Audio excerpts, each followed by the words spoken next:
Let's get ready to rumble!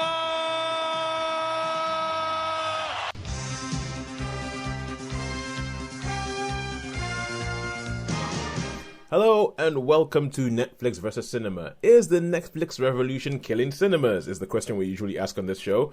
Well, with the last year that we've had, we say yes, but maybe Netflix had some help from something called COVID. My name is Tosin and I am the host of the show, based up in Bromsgrove in the UK, in the Midlands, and joining me on the Isle of Wight is Sharon. Hello. Now, we usually have Sean with us, and Sean will be here. He is just currently in, we believe he's in a doctor's surgery. Now, Sean has a habit. Every now and then over the last year, he's given us a bit of a scare.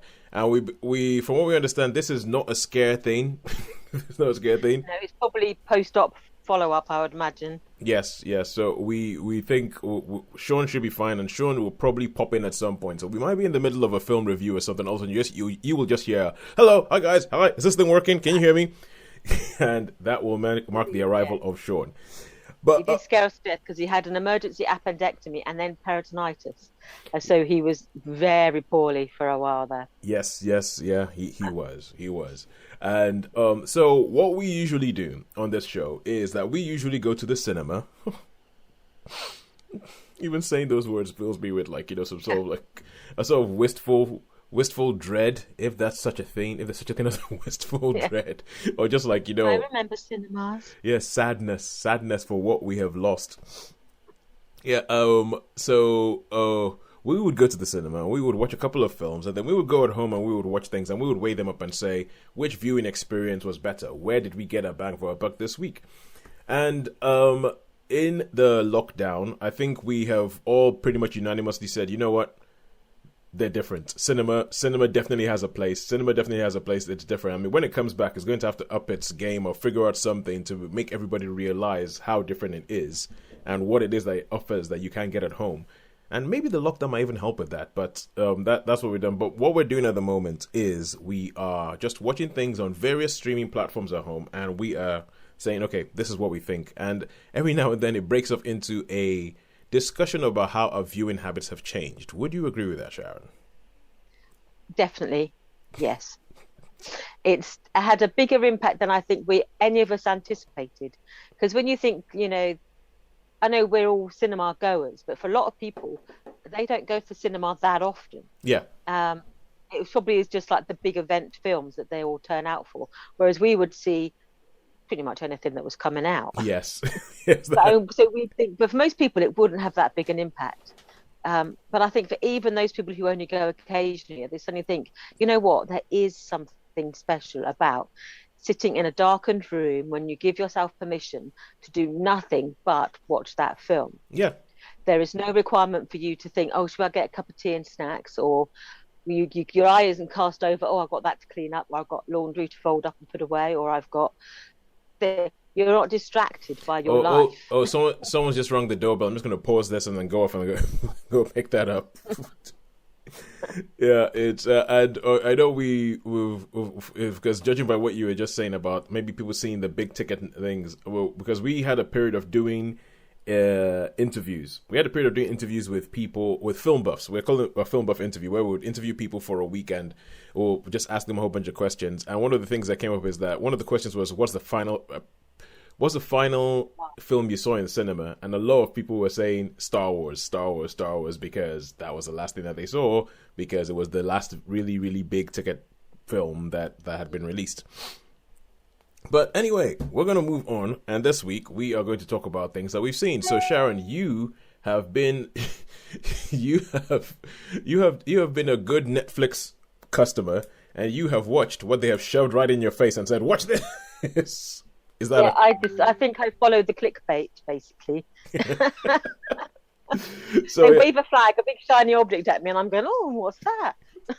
Now I have to admit, I was with you on this, because I was kind of like, "Ooh, that I should watch that," but then I forgot. Life just got busy, and I didn't watch it. So you have seen what I think has probably been getting the most column inches of film release. Because I've noticed that in the lockdown, I've not been watching that many films. I've been watching a lot more TV series than films. but you actually watched a film, a bona fide film with bona fide film stars, with Ralph Fiennes, with Carey Mulligan, and this is a film called The Dig. So tell us, what is The Dig about? The Dig is about the 1939 excavation of what is, I think, what many people regard as Britain's greatest archaeological find. Okay. It certainly was the greatest archaeological find of the 20th century, and arguably it has probably been the greatest archaeological find ever found in the British Isles. Oh, cool. So that is the buried ship grave at Sutton Hoo, which is in Suffolk.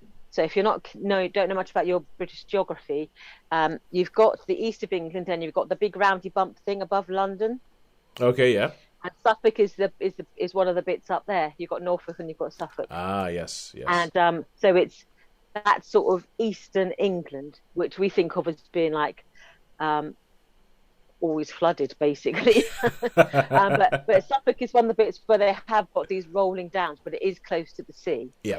And it was part of the Danelaw. So basically it meant that it was at the heart of sort of the Viking invasion. It had changed hands between the Danes and the Saxons and the Jutes, and various other different people occupied it. So it's rich in history, of quite a turbulent history. Yeah. And what was so special about Sutton Hoo was not the fact that it was the treasures that were found, and I'll mention that briefly, but it was the fact that when this treasure was buried, and it was buried at the heart of what we call the Dark Ages. Yeah. So at a time when people thought that Britain was just running around clubbing each other, they don't think of it as being an artistic, as being cultural, as being. They think, well, the Romans left, but the Vikings haven't really. They've been sort of pillaging. So what would they do but cowering in their mud huts? Yeah. And it was like, no. Actually, there was this thriving culture, and so this threw light on a whole period of British history. But anyway, that's the history. The story is. There's a widowed landowner, played by Carey Mulligan, who bought this house in Suffolk when she married quite late. She'd been courted by her husband for something like 13 years. Yeah. But they had put off marrying because she was caring for her elderly parents, and so they didn't marry young, even though he first proposed when she was 17. They eventually married when she was in her 30s, and they had a son. And then tragically, within a very short time of their marriage, her husband died. Yeah. But their happiest moments of their life were spent in this house. And they bought this old country estate, a lot big estate, big old house, a lot of land. And on this land, there were these barrows, these ancient sort of burials. But they thought that some of them had been robbed because they had like a flat top. Oh yeah. But if you walk along the countryside, anywhere where there's a high place in this country, any downland area, you'll see these mounds. Yeah. You see there's a smooth horizon, and then you get these bumps, and then you look at them, you think, what are those bumps? And often they are just ancient burial mounds. Oh. And it's surprising, actually, there's an awful lot of them that haven't been poked about it. A lot of them are robbed, but a lot of them regard them as being, they're actually graves. Yeah. So the attitudes towards these things have changed over the years. And so at one point they were regarded as just being a curiosity on the landscape. Yeah. And then they became rich pickings, and then they became like sacred areas again. Yeah. And so this was a time when they were like, they had that reverence for them as a burial place, but that curiosity is like, what could they be hiding? Yeah. And so the lady who owned, Edith, her name is, the lady who owns the land, decides that she's been drawn to these mounds, and there's one that's bigger than the others in particular. And so she asks the local museum to excavate her mounds and these burial mounds. And so he's called a digger and an excavator. That's the Ralph Fiennes character. Ralph Fiennes character, a guy called Basil Brown, who was like self-taught. He was a very intelligent man. He taught himself like astrology and history and archaeology, but he was not trained by any great university. He was like a man of the people, who but he was passionate and knowledgeable. And so he starts this excavation. Yeah. And he is the one who first, with the others, they first find enough evidence to suggest that this is not just a normal burial, but this is a ship burial where people have dragged the ship from the sea, which is 2 miles away, Yeah. up to a high hill and then buried it. And it was something like 18 meters long. It's vast. It's a huge full-size ship. Yeah. And it was dug in a hole and then buried and covered over. And so they excavate it, and then they discover the story of the treasures. But that isn't really what the film is about. The film is about, I think, discovering what is important in relationship, in life, in personal fulfillment. So one of the characters is suffering from illness, and so you see her coming to terms with her own mortality, and then wanting to have then her thoughts turn to what will her legacy be, and it also turns to thoughts of, what will other people's legacy be. And so she's interested in her own legacy, plus, like with Basil Brown, that the fact that he is recognized for his work, and that her son will have a future. All right, so it's quite a thoughtful film. Yeah, I was going to say, because there's a lot of questions firing off in my head now, because when you mentioned the fact about like the Britain's greatest archaeological find, my what can I say? My colonial radar, also like a colonial red flag was started flashing. I was like, oh no, because I thought you were going to say, yeah, in Egypt or something like that. So I was like, oh no, on the British Isles. Now I like this. It makes me think that maybe they read the room and thought, okay, maybe that might not be good, but doing something like the British Isles quite good. And then I was also going to say, because last week we were talking about Penguin Bloom and how it's a true life story, and we were talking about when you make a true life story film, it kind of leaches the drama out of the what you're telling, because there's only, like we said, I think my words were, there's only so good a film like that can be. Yeah, absolutely. And so with this and so I was wondering, okay, where would they go? They dig, they find something. Where do you go from there? So, but you're saying, like, it sounds like what you're saying, they found other wrinkles to the story. Yeah, they look at it not just as an adventure story, not like as Indiana Jones, but with Ralph Fiennes, and older Ralph Fiennes, and slower. They're not just like, let's find the treasure. It's not really about the treasure. It's about the people who find it and the interconnecting relationships between them. And it's a sense of that, your own mortality, because it's a grave. I think a lot of the questions, it makes you think about the mortality of the people involved. Yeah. So this Edith, the character played by Kerry Mulligan, her thoughts are very much turning to her mortality because she's lost her husband. Yeah. You see her visiting his grave. Yeah. And for her, there's no difference between her husband's grave, who's died 5 years ago, and the grave of this man who died 1,000 years ago. To her, the way she sees it, there's no difference. Yeah. And so she has that reverence, that approach to it is that sort of, this is a sacred site in effect. She would no more consider digging up her husband's grave than she would really tampering with this man just because he died that bit further ago. Okay. And so she's approaching it with that degree of solemnity and sort of reverence, almost like a sacred site. Yes. So that is interesting. And then it also looks at, she's terrified, that her young son, how would he cope without her? And then there's a really interesting bit about how he's fascinated by the stars, and there's a bit in there about how he tells her, her son tells her a story that gives her comfort to know that he would cope. He's not stupid. He's a child, but he can see that his mum's not getting any better, and he knew that his dad died. That his dad didn't just go on holiday somewhere, so he's aware of both of their mortalities. Yeah. And so he tells her a story to comfort her, knowing that I'm going to be okay. And so there's some deep moments in this film, I thought, that took it above just let's make a film about digging up. I know it's gold and it's treasure and it's the most amazing things, but the most amazing things they don't even feature the helmet. They don't feature the shield, and a lot of the things we think of when we think of Sutton Hoo, they only get a brief mention. All right. Okay, so now 2 questions. The first of which, with a cast like this, sounds like a bit of an insult. But are the performances any good? Number 1, and number 2, how many stars would you give it? No, I thought they were very good. And the secondary cast was actually I was really surprised at who turned up in secondary roles. Like Ken Stott turns up as an archaeologist. Oh God, what's he been doing? So in the past, but he was like Taggart, wasn't he? And he's done all sorts of things. Yeah. Ken Stott was turned up in it, and then Lily James, of course, she seems to be in every. Yeah, she does film. seem to be in everything. But she turned up as another archaeologist. Her husband was played by Ben Chaplin. Oh yeah. Again, who's turning into a really good character actor, actually. Someone who started off as just being like eye candy. He's now developed into, I think, quite a good character actor. As the eye candy bit of him has faded slightly, yes. As he's got he's matured into, he's grown into those wrinkles, but he's still a handsome man, of course. Yeah. And then Johnny Flynn, I sort of thought he might be in it, but Johnny Flynn was in the recent adaptation of Emma, and was in an amazing film called Beast a couple of years ago.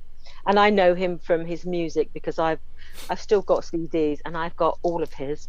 Yeah. Because he was a folk singer first, and then he's an actor. Okay, for anybody listening to this, like you might have heard it on the thing, but when Sharon said Johnny Flynn, there was a sort of like, a demure touch to the clavicle when she went, "Oh, Johnny Flynn." So yeah. Yeah, let me put it this way. If Sharon has a list of any sort, Johnny Flynn's on that list. So... He's on it, yeah. And so is Ray Fiennes, actually, because I always thought he was so charismatic. Yeah. That even as an older man, he has still got that outer charisma. Yeah. So I thought the cast, and Carey Mulligan's, even though she's aged up in this, because the real life lady was in her sort of 60s, whereas she plays her as someone who's in their 40s, so she's aged up from her own but aged down from the character, the real person.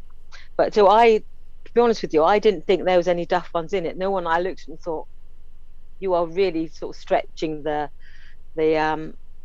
sort of bringing in a few dram techniques there. But no, I thought they really were relatable. They were sort of, they were just cool. So really fleshed out their character as well. So how many stars? I'd give it a 4. Ooh. So I enjoyed it. For me, it's the film that I really liked. It was quiet. It had a sort of it wasn't one of those, let's do a David Attenborough about the environment and have like shots of birds and grass growing and stuff. But you did get a sense of feeling, a sense of setting about the countryside. So it felt like a very British film. Yep. And I related to that. I thought, yes, this is I can recognise this England. It's like, even though it's from the 1930s, I grew up on the Isle of Wight. Yeah. So the Isle of Wight in the 1970s was like the rest of the country in the 1930s. Yeah.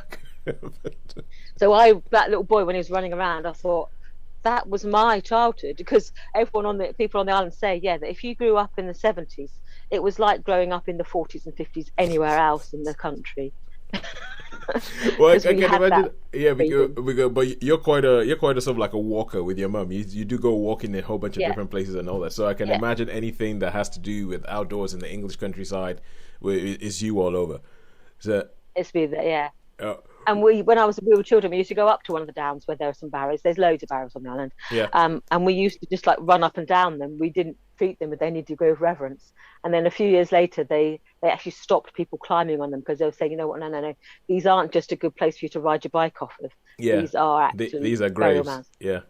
So I had that, what I recognised when they were talking about them, saying, no, these are graves. I was like, because I remember as a child not even considering these bumps on the landscape as being anything other than just bumps on a landscape. Yeah. It's only later I suddenly thought, actually, that is part of our heritage. And that was someone's resting place. So, it just struck a chord with me in many levels. So I really rated it. Good stuff. I will still have it on my list. I'll try and save this film from the fate of someone else reviewed it on the podcast. Therefore, that means I'm not going to watch it. I don't need it. Yeah, I'll try and save this film from that fate and actually go watch this film. So, all right, I have two things. One of them I want to try and keep and see if we can keep it until Sharon shows up, which is Brockmire, because I think he'll actually quite like Brockmire. I saw Back. So there's 2 seasons of this, and because it's a British TV show, like when I'm beginning to feel like all good TV shows, there's only 12 episodes. only 12 episodes of it. They each half an hour, which means you get through them quite quickly. So this is done by David Mitchell and Robert Webb. who people might know internationally from Peep Show, and they have had like a whole bunch of comedy series like that, which Mitchell and Webb sound, that Mitchell and Webb look. They're essentially like, the comedy act that seems joined at the hip, where they take their personas into a whole bunch of different things, and they still always have that kind of persona where Robert Webb is kind of like, the more hip, cool one, and David Mitchell is he's the uptight one who is really, really pedantic and nobody likes. Quite frankly, those are the Mitchell and Webb set characters, and so in this time round, it's in a TV show called Back. So the whole idea is that David Mitchell plays a character called Steven. His dad has recently died, and his dad was an owner of a pub, and so now he's like the one who here we have a Sharon. So yeah, he's recently died, and his dad was the owner of the pub, and so that means that he inherits the pub. So I'll just keep going on to Sharon goes. So it means he inherits the pub, and when he inherits the pub, he's kind of like thinking, how do I live up to my dad, all that kind of stuff, and he's trying to. And at his dad's funeral, Robert Webb shows up, a character called Andrew, and so he's standing at the side of his dad's grave, and he's trying to sort of. Because he's a very emotionally constipated character, which is another very David Mitchell kind of characteristic, being emotionally constipated. And he's kind of like trying to say a couple of words, and then this guy Andrew comes up and just sort of starts. He says, so he's like, bye, Dad. And then this other guy comes up and goes, bye, Dad, as well. And he's like, what do you mean, bye, Dad? He was my father. It wasn't your father.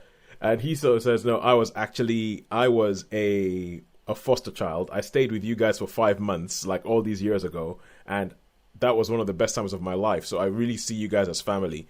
So he comes in, and then so David Mitchell's mum's, so Steven's mum, who goes, Andrew, so good to see you again, and hugs him, and everybody welcomes him into the family, and they start treating him like the son they never had. Meanwhile, Steven's there going, hang on a second, you do have a son. What do you mean? It's like a son you never had. And so it becomes this whole thing. The whole show comes about this guy wheedling his way into the family, and this other guy getting increasingly uptight about it and getting increasingly annoyed about it because he thinks I'm supposed to be there. So he's with the pub, and he goes, let's do this with the pub. And everybody's like, yeah, okay. And then Andrew goes, how about if we do this? And everybody's like, oh yes, that's a brilliant idea. And so it becomes this whole thing about the unliked, uncool person trying really, really hard to deal with the fact that somebody that everybody likes has come in and has now come in the aftermath of his dad's death. And that is essentially it for 6 episodes. And he's going, where is he actually from? Is he actually who he comes? Is he a con man? Is he the devil? Has he come to destroy my life?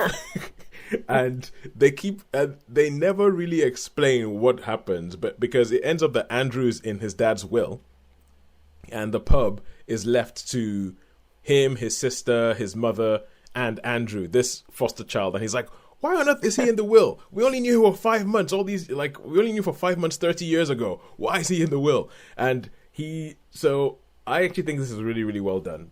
Sean's just joined us. Sean, we're talking about TV show Back. Hey, can you hear me? Yes, we can hear you. We can hear you. That's good. I think there might be a little bit of a delay, but yeah, we can hear you. And it's it's back on the Channel 4, or so on Channel 4's player All 4. So I quite enjoy this. I think that they zoom by quite quickly. Like the episodes are only about 25 minutes long or something, and it's one of those things that you can watch a whole season in a day without realizing you watched the whole season. And I think because when you have people who always kind of play the same character as Mitchell and Webb do, it can get a bit tiresome. But I thought they managed to find another wrinkle to it here. And I think there's actually some really, really good performances as to whether, especially with the Andrew character, like what is up with him? What is his thing? Is he in the other one? Is he in Steven's mind? Is he actually is he evil? Is he just manipulative? Is he just like, a lost boy looking for his mummy? Is he and so I think psychologically there's quite an interesting thing happening where, even though it's supposed to be a comedy program, it does one of these things where they have a lot of it's comedy mostly, but there's a couple of really, really poignant moments. There's a moment in the second season that you see coming. The second they bring in, it has to do with the dog. They bring the dog in and they say something about the dog that you go, okay, cool, I see exactly what's going to happen. But the way they do that moment is so well done. And it's almost like the final thing in the show. And the way they end the second season makes me think that has got to be it. They can't have a third season. It would be tying themselves in knots to have a third season. And the way they do that moment is just it's actually a bit of a gut punch when it happens. Even though you know it's coming, you know they're going to do it. When they do it, you're kind of sheesh, that is a gut punch. So Back, I think it's a really good show. I would give it a 4 out of 5. Cool. Yeah, I'll give it a 4 or 5. That's an all 4. So Sean, I've been trying to, well, not quite stall for time, but there was something else I was going to review that I wanted to wait until you came on, because I think that hang on. Sharon, what is going on?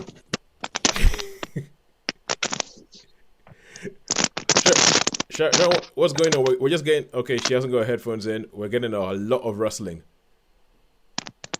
Sharon, what was going on? We just got a lot of rustling from you. I nodded vigorously, and then I just whipped my phone off of the precarious resting place, and it went mad, and then one of my earphones flew out, and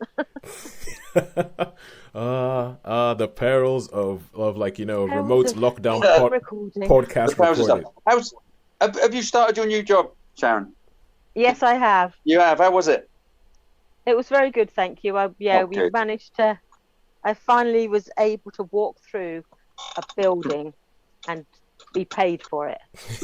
Brilliant. And are the people you work with pretty nice? Yeah, most of them are working at home. They have a rota with half of the office work in the office and the other half work at home, and then they swap about. So I worked with one person this week while the other 4 members of the team were at home. And then next week I'll be working with someone else, and then the week after someone else again. Whoever comes in the office, it's like gets rotated around on a monthly basis. Oh, brilliant! So I won't meet them face to face, but there's a Zoom call every morning to do a team meeting. Oh, so Sharon, tell us again, what is your new job? I am in the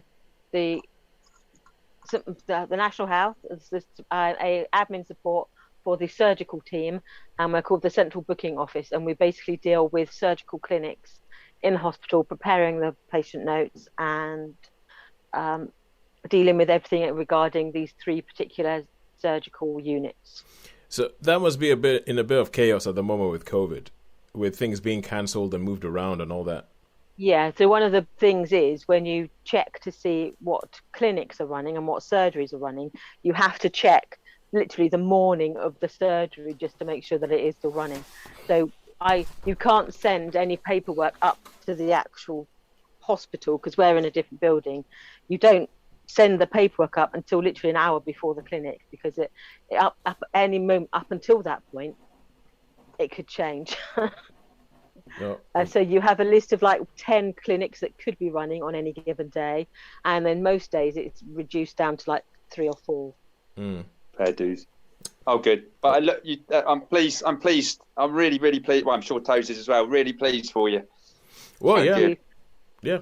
Yeah, so it's employment. But yeah, we're all safely distanced. We're in a different building. We all have to be socially distanced in the office. We have to wear masks all day. And then because we're hot desking, we wipe down all the desks and surfaces and everything at the end of each day. So it's as safe as it could be. And then every single person in my department has been vaccinated. Oh wow!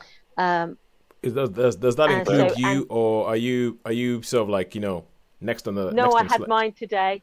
Mine today because as soon as I got in there, they said, right, we need to get you vaccinated. So I started work Monday and I was vaccinated on the Thursday. Oh wow! Cool. So what was this? Oh, sorry. I know this. We will get back to films in a second. We promise. We promise. But at the moment, this is just a curiosity. So, did you get the Pfizer vaccine, the Oxford vaccine, the Moderna vaccine, or do you not know? I got a Pfizer. Okay, you got Pfizer. Pfizer one, yeah. That's I think they're using both. They're using Pfizer and the Oxford AstraZeneca one. But the particular session I went to, it was all Pfizer. All right. Any You side tell me. effects? None at all at the moment. I did tingle a little bit the first half an hour, but I haven't looked at it to see. There's no heat coming out of there, so. But then, because I've started work for the house service, I had to have an MMR jab 10 days ago, Oh yeah. and I've got to have a flu jab next week, and then I've got to have my part 2 for MMR in March, and then my part 2 for COVID in April. I've got the date when I'm going to get the part 2. So I've actually had, so I actually had 2 vaccines, and I'm going to have another 3 before this is over, just to be safe to work in the health service. You are listening Wow. to Sharon Bollen, human pincushion. Yes. And I've had to be tested to see if I've got the immunity to chickenpox before I can work in one of the clinics. Oh, good So lord. I'm waiting for my blood results on that. Oh wow. It's Andy working at the hospital then, isn't it? Yeah. Yeah. More ways than one. Yeah. Good for you, mate. Good for you. Okay, and so let's try and get back to films. And Sean, as you've come in, you have seen a film that, quite frankly, is just really the title that is the title that's intriguing me. Suzhou River. Suzhou River, yes, Suzhou River. Okay, now this wasn't on a streaming platform. This was in a classroom at school. Oh, yeah. So there was only was 3 in the room. So, and again, it was like face mask, socially distanced, big classroom, so big socially distanced. This was actually a DVD. Wait. So hang on a second, just for clarity. So Sean, you work in a school. I'm working. Yeah, I'm working. You're working in a school, and so was this a class? Yeah. Was this a class? Was it with students, or was it just of people who just came together and decided to put on a film? There was a Chinese lady there, and our friend Joe, so and me, and it was just the 3 of us, Yeah, Joe, and it was like after school. Yeah, Joe. You're not breaching COVID rules, are you? No, not at all. Not at all. We did check on all that. We did check on all that, and I mean so You work together. Yeah, we work together, so we're not breaking rules. Okay. We did. That was a really sort of it's like miles away, really. So if you think you've got 3 people in a room, 3 people. and I mean, I in a was there classroom. anyway. I've been working there since the thing. So, and as long as you follow the social distancing rules, it's not like I haven't seen these people because I had to. Yeah.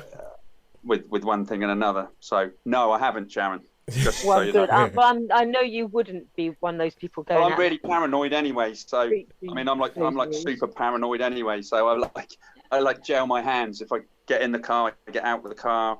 I go indoors, I go outdoors. I got like a big thing of wipes that I wipe everything down before I even touch it, like fridge handles or anything like that. And when I go on a computer, we got sprays and stuff. Oh, so yeah, like you gotta be there with Sharon, where you work, computers. so spray everything, spray the keyboard, spray the mouse, spray the screen, spray everything else. Put on your hand gel. They're really strict on it. Big arrows on the floor with "Don't get closer than this." 2 meter distance.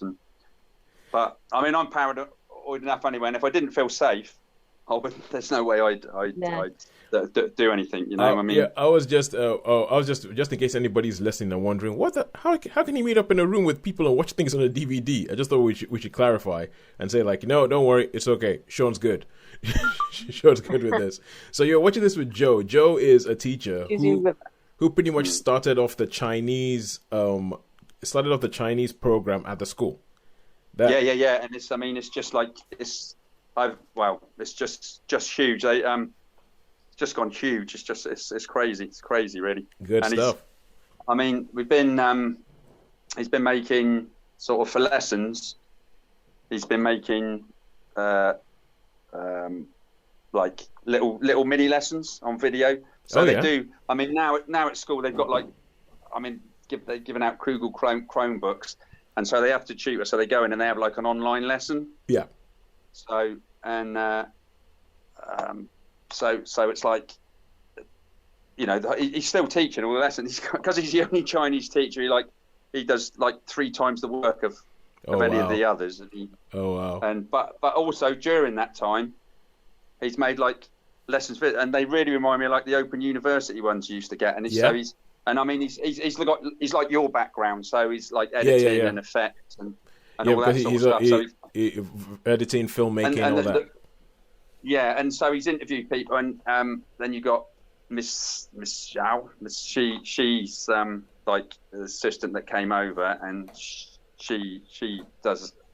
They sort of do this filming of online lessons, and he said, I said, you should market it because they're brilliant. He started off, there was we saw one with, because he's spoken to me as well, because obviously I went travelling with him, and he started off with Bruce Lee, which is like, it's like a glass of water, he becomes the shape, and then he's got a little bit of the China trip he did, and then he goes into the lesson, and he's like, right, okay, so we got this, today we're going to look about electric, we're going to talk about electric like that, and he says, okay, there's Miss Yang, and then he'd do like a cut and edit, and it would go to Miss Yang, he'd say, and then she'd do that, and it's just absolutely, I have to say, it's absolutely astounding. I can't believe it. It's like really. So at the moment, is it only kept to people in the school, or for instance, could we have access to Joe's Chinese lessons? Yeah. You could. I think I think you'd have to. No, probably they'd be on the school cloud. But I mean, right. Okay. So the access there. But I'm pretty sure you might be able to. I mean, they're like almost professional. They're with him. Well, Joe is It's crazy. Joe is a professional. I mean, and they've had an online Ofsted thing, I think, and they've asked Joe to show all these literacy things and everything like that because he does literacy with this tutor group like that, and they all send back. I reckon that 50 years time, all teaching will be done remotely. Yeah. I did used to think it'd be 100 years time, but now I reckon it will be maybe 50 years time. I don't reckon there'd be like everybody will be working from home on a computer. Yeah. And every teacher will get the lessons the same day. It'd be pretty crazy, I think. Oh, sorry, I've digressed, didn't I? Let's get back to the film. That was Sharon. That was me. Throwing me off the. Yeah. No, you were going to review. I think we were. I think we were all complicit in that tangent, in that rabbit hole. So the upshot of this is, I'm guessing that Suzhou River is a Chinese film. It is a Chinese film, yeah. Okay. And it was a Chinese film that the director of this film was not allowed to work in China for 2 years because he entered this film into an international festival, and it won a lot of awards. But obviously, the Chinese being what they weren't very happy about that because they didn't know about it. Yeah. So yeah, but I mean, so this was one. It's obviously in Chinese with subtitles. Yep. And it was. So what's the basic story? Okay, basic story. It's like in fact, there was So this it's like a tactic. It starts off with the narration of this photographer. It's like do with 4 people. So a photographer says, I made this girlfriend. She works in this bar, and then it goes on to tell another story of like a motorbike taxi driver that takes this girl and sort of takes away. Well, her father, who's quite rich, does stuff and that, and they sort of fall in love. Yep. But then there's this plot that they're going to kidnap her to get the money, which she does. This guy's involved. Yeah. And so she's like really the girl, because she thinks it's in love, and that's just 45,000. Is that all I'm worth? And she sort of runs out really upset, and she throws herself off a bridge. Oh. Anyway. That went dark. Yeah. So, dark, yeah. Anyway, he gets caught and he goes to jail. And then he comes back years later and he's hunting for this girl. He's hunting for this girl. But he goes into this bar where it all seems a bit confusing at first. He goes into this bar where, there she is. She's like pretending she's a mermaid in this bar in a tank. But she's got the photographer's boyfriend. So he becomes obsessed. And he sort of just, and she says, I don't know who you're talking about. I'm not this I'm not this girl. Although... It's a spitting image, everything the same. And then it just goes, I don't know, it's just really, really shot. And it almost looks like it's shot secretly. Like some of these people, they shoot things. It takes place in Shanghai on this river, which is really, really full of, like, I don't know, just old factories and stuff. So no wonder. It's probably all cleaned up now. Yeah. But it's very much a reminder of... Vertigo. I was about to say what you just said makes it sound like a Chinese take on Vertigo. Yeah. It's very much. I think it must be a little bit of a homage. So it's like And there's even a bit where the Vertigo music goes through, the Bernard Herrmann music goes through the film. So yeah. It was. I thought. I mean, I quite like these sort of arty films. Anyway, you know me. I mean, I prefer those. Well, although I love the big blockbusters, these films really, really appeal to me. So what did you think about this? What was your verdict on Suzhou River? I thought it was absolutely brilliant. I'd like to see it again. Nice. I really, really enjoyed this. It's a really, really interesting movie, and it's terrifically well shot and edited. It's, some of the shots are really, really nice. So, all right. Some of these foreign films, it's surprising. They are really, really good. I mean, not just necessarily Chinese, but I mean, I've seen some good Korean films, and it's surprising, really. Yeah, it's funny. It's funny when you sort of like leave your usual area of looking at things and you go, oh wow, other people in the world can do stuff too. Yeah. But okay, so on that, you're talking about wanting to watch it again, and I've just going on from last week where we were talking about Miss Juneteenth. And when I was talking about the fact that I was trying to find it everywhere and I couldn't find it, I eventually paid for it and realized that I had access to it on Now TV the whole time. It still pains. It still hurts. It still hurts me. I found a website called justwatch.com. And if you go to justwatch.com and you type in any film, it will tell you where you can watch it. And wow! And it will tell you. It will tell you where you can watch it online. Let me write that down. Yeah, so justwatch.com, it will tell you whether you can stream it, whether it's available anywhere in the UK to stream, whether you can rent it, or whether you have to buy it. And these are digital copies of the film. So yeah, I went on there, tried Miss Juneteenth, and if I just gone here in the first place, it would have told me, yeah, you can watch it on Sky. Oh right, that's interesting. So I might have to do that then. So what's it called again? Just Watch. Just Watch. Yeah, justwatch.com. Just Watch. I'm going to do that because there's quite a few films it'd be good to see. Just Watch. Yeah. So you can go in there and type it, and it will tell you where you can watch it, whether it's on Netflix or Prime Video or on Sky or Now TV or Disney Plus even. Yeah, let's try that. Let's try Avengers Endgame. Then let's just go Avengers. Let's see. Ooh. So now that down. Yeah, Just Watch. It tells me you can watch if you're in the UK, the Avengers with Patrick Reed and Diana Rigg. No, I'm mixing his names up. He was Patrick McNamee, and his character was John Reed or something. John Steed. That's it. Yeah, that you can watch. You can stream that on BritBox. You can stream all 4 seasons of that on BritBox. You can watch it on Sky Go or on ITV. The ITV player has some of the. I did not know that.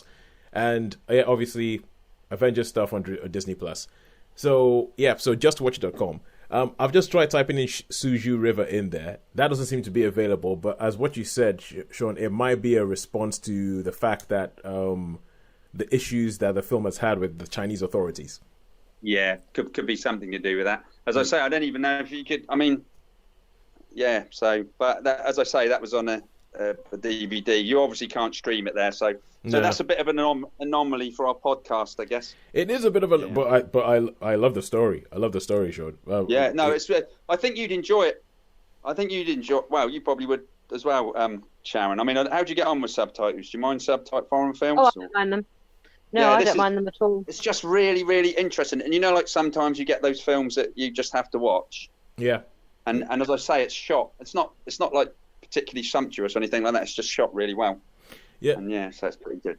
So how many stars would you give Suzhou River? I give this a 4-star. 4-star.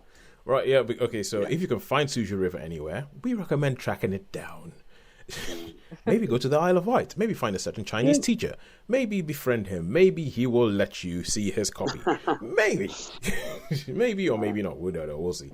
All right. And so, okay, to round off this week, just thinking because we're getting up to an hour now, to round off this week, and we will pick up on some things next week. I think King of Staten Island, we'll talk about that next week.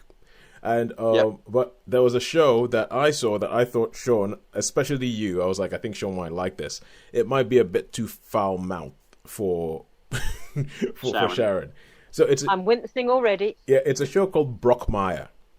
it's Brockmire, right? Okay. It's a show called Brockmire. This, I believe, is available on Now TV, and because it's a Fox TV show, so anywhere where you can get access to Fox stuff.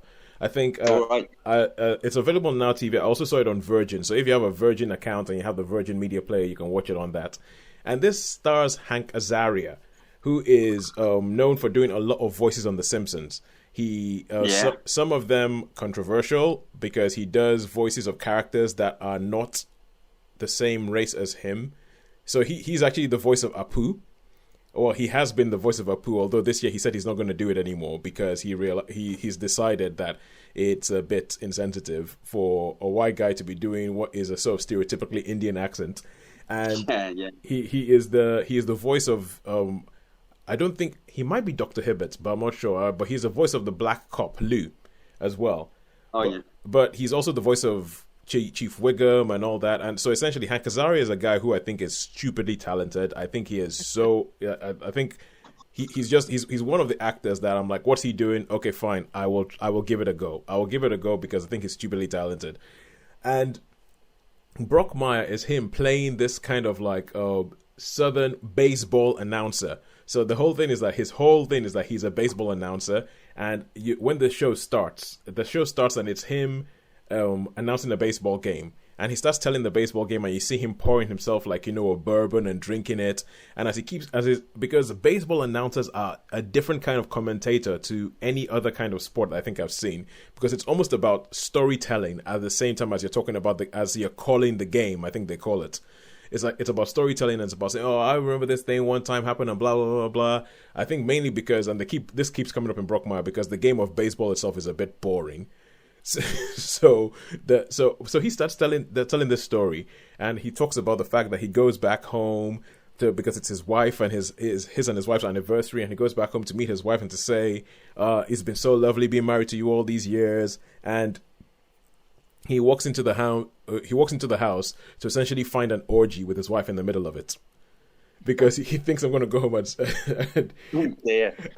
he's saying all this and he's going out live, and he pretty much has a breakdown where he starts swearing and everything like that and cursing his wife's name and all that kind of, and you just see a whole bunch of people trying to break into his commentary booth to stop him talking, but he just keeps going and going, then he cuts and it goes like 10 years later.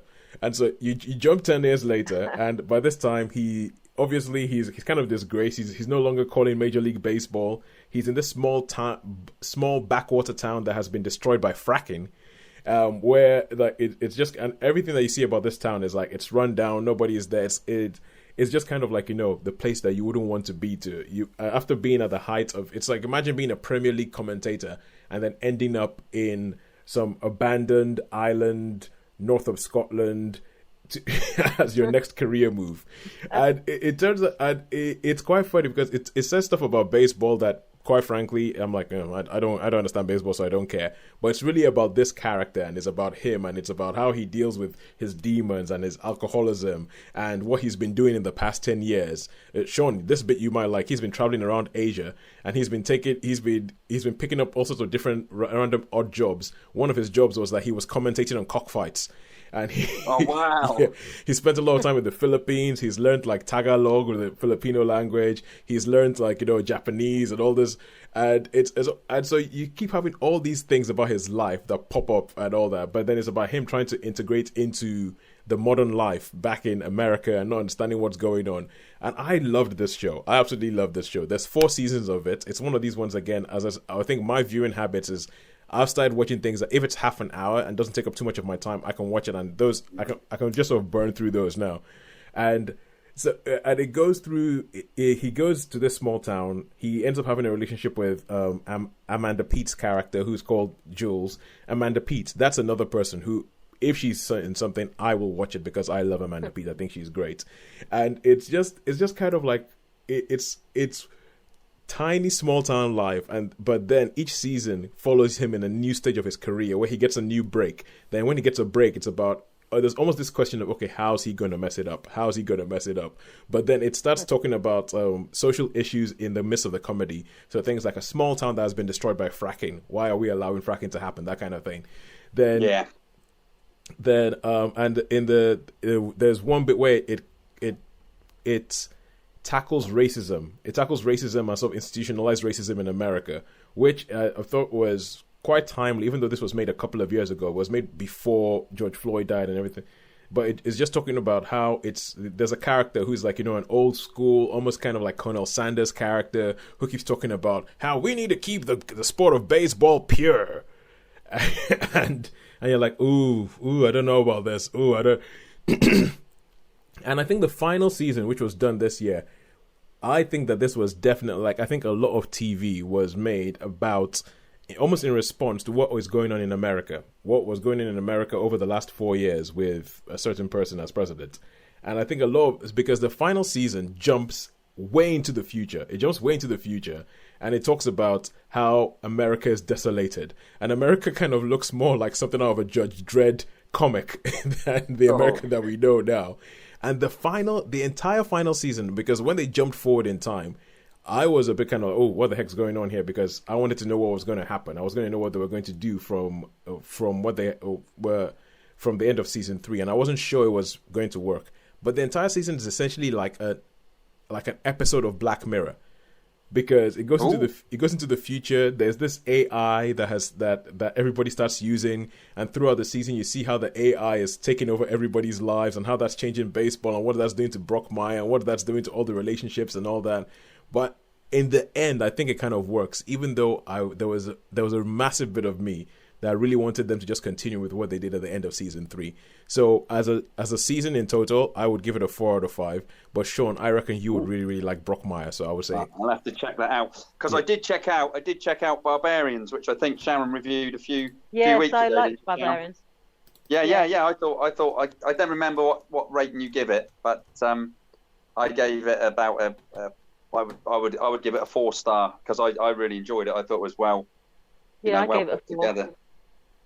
Yeah, you gave it a 4. Yeah, so that's worth the watch. Barbarians, and as I say, it's it made me watch. I haven't finished watching it yet, and I don't know if I will. But on YouTube, because I've been doing stuff on YouTube, and there's this series on YouTube called The Roman Empire. It's not Rome, but it's like it's telling the whole story of different episodes in Rome, and the one I particularly watched is really good because it's about Commodus and Marcus Aurelius, and so more or less the true story of Gladiator, the film Gladiator, which is goes on about how it all went through. So I shall finish watching that, and I might give that a review another time. But yeah, thanks for Barbarians, Sharon. I enjoyed that. And so I'll have to do this one then, Toes. I'll have to remember this. Brockmire, yeah. If you Brockmire, I should make an effort to try and catch up on that. Well, I think because of your love of Americana, because your love of Americana, I think just the sort of I think there's so many things about Sean. There's so many things about Brockmire that make me think that you could have been Brockmire if things are taken. Thank you. I mean, you're okay. When you watch this show, the good stuff, all right, the good stuff about Brockmire, because I'm thinking like the love of Americana, the love of American pastimes, almost this sort of like mythical appreciation for America, and also your love of the Southeast Asia. I think that's an area that I think you quite like going around and everything like that. I think that there's quite a bit of it. I don't know what you think about baseball, but maybe that as well. Yeah, I wouldn't say it's like my favourite American sport, but I know about baseball because I mean, basically, well, you probably know yourself, Toes. And if you're over there in the baseball season, it's on in every bar. It doesn't matter where you go; it's always on because it's on sort of every. It's just on all the time and during the baseball season. Because the games last so long. Yeah, okay, we're in the bottom of the 7th and every bases are loaded and all. So I know all the jargon. I know what it all understands, but it's not quite got the enamor for me as like American football does, which is the Super Bowl this weekend, this Sunday. The Super Bowl, yeah. I might be quite late.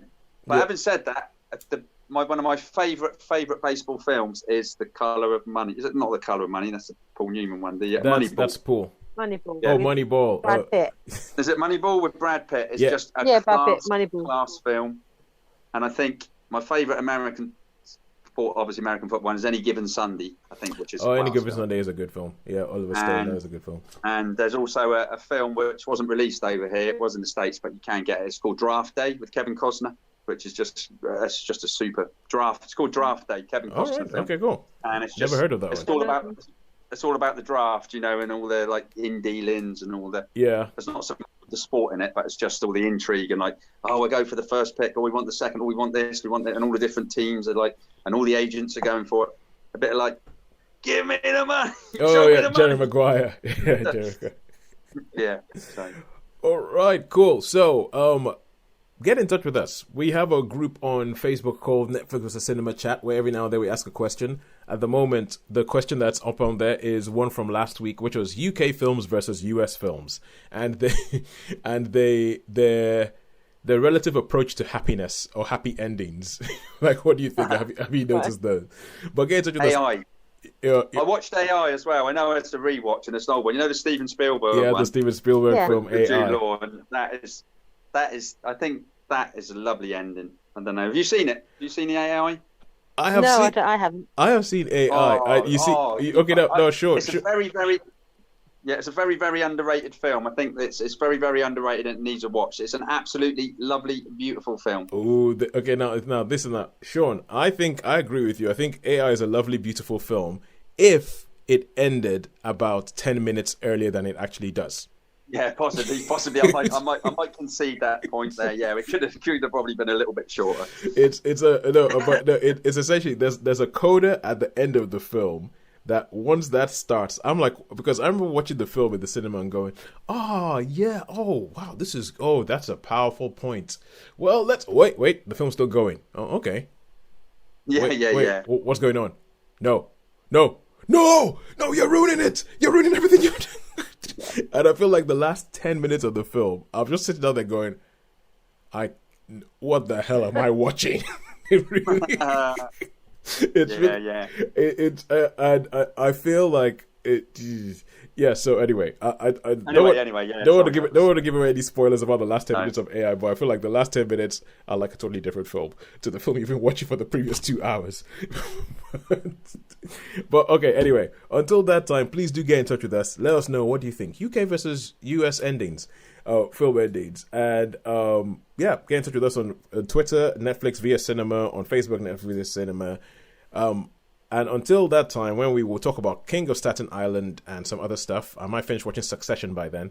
It's a goodbye from me. It's a goodbye from me. And it's a goodbye from me. Thank you very much for joining us.